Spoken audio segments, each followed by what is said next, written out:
তো বন্ধুরা, এই যে ঘুঘু পাখিটা ওই যে ওখানে বাচ্চা দিয়েছে আমাদের বাড়িতে, তো উড়ে এসছে। উড়ে এসে মা এখানে বসেছিল, মার কাঁধের উপর বসেছিল। তো এখন আমি হাতে নিয়েছি, এরকম আমার মেয়ে এখন ধরবে।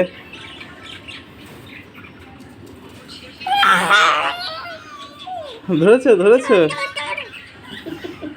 এটা এটা হামি খেয়ে নাও, এটা হামি খাও, এটা হামি খাও। দেখো এই যে একটা হামি খাও, একটা হামি খেয়ে নাও, একটা হামি খাও। এদিকে আসো, এদিকে আসো, এদিকে আসো।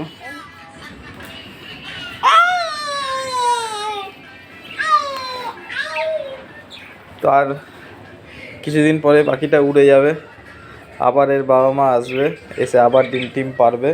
তো ভিডিওটা কেমন লাগলো একটা কমেন্টে জানিও, আর ভিডিওটা একটা লাইক করে দিও। এটা হচ্ছে দেশি ঘুঘু পাখি, দেখতে পাচ্ছ। আর চ্যানেলটিকে একটা সাবস্ক্রাইব করে সাপোর্ট করো।